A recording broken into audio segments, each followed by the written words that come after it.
Good day, Reed here. Thanks for joining me back at Orchestra Farm. And look at this cat that was here the other day, back at the farm. It's nice to see you, kitty. Life that greets us here. And that's one of the things I love about this place, is that because it's right on beside a creek, which is coming off of a lake, and it's basically a bog, it's an epic edge.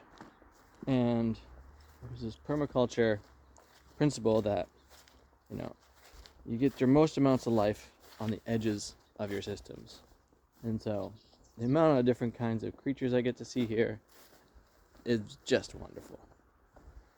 And I guess it's making me think about, I had some music time preparing for a concert on the 1st of October here on Island with my dear friend Oliver Hodswood on drums. So I'll be playing saxophone. It's an acoustic show, and we play improvisationally with the notion of I'm super interested in having a musical conversation. Now, even using the word music, as I have told them at different times, and I'm going to need to tell the audience when we're there, is, a far cry from what one might think of as music. Like, defined melodies, defined rhythms, repeating patterns. Whereas, yes, in conversations you can find those things in different ways. I mean, hopefully you're not talking to someone who's monotone, because that's a killer to me anyway. And hopefully the rhythm isn't simply so monotonized as well that the cadence doesn't allow for, people to interject and such. We want all these aspects present so that we can actually have a conversation. And this notion of that difference in, I don't know about you, but for myself, especially as a musician, the ability to just, sing along with songs I've never even heard before frequently happens because the pattern is just so evident. And in life, when we're living on the edge, sometimes the pattern's not as evident. Like if you're in the States or you know of them, and you look at the eastern coastline, you might be surprised, it's so wet, oh my gosh, to learn that there's more coast in Maine, which is at the very top of the United States, than the entire rest of the eastern seaboard. That's something that's wild. Now it is so moist down here.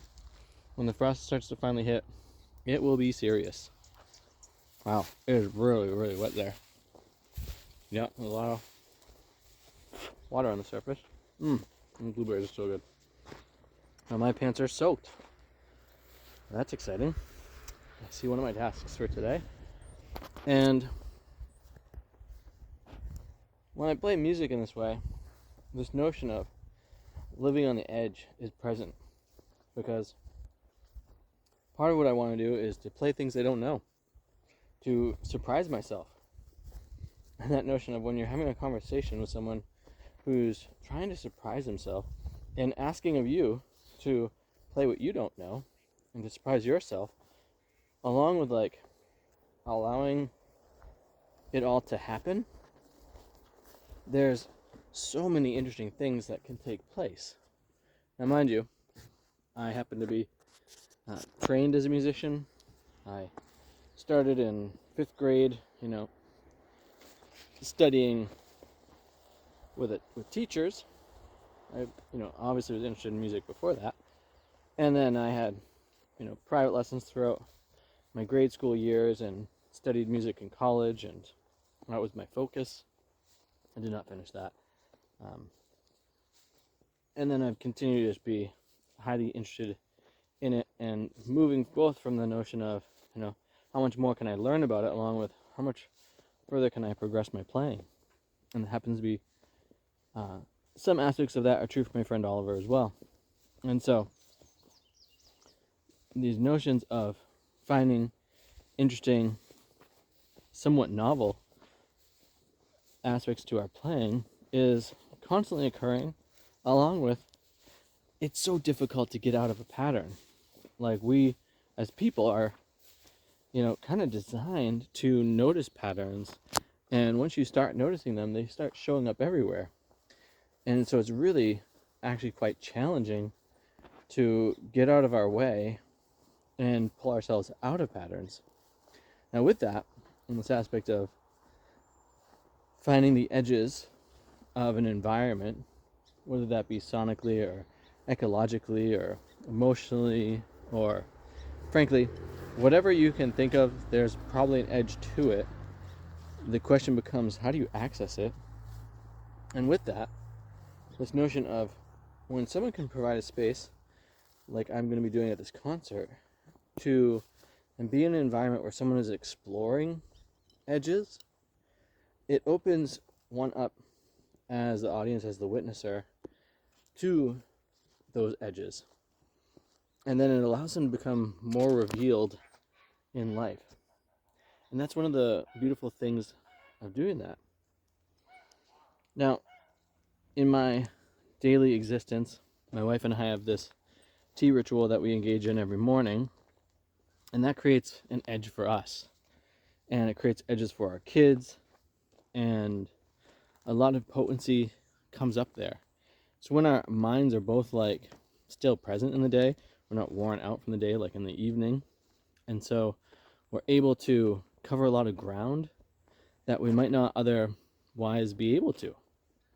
And if you would like to, join us in that practice, I have a free tea ritual guide on my website, bendingreeds.com, and I'd be happy to share that with you because it's brought so much potency to my life.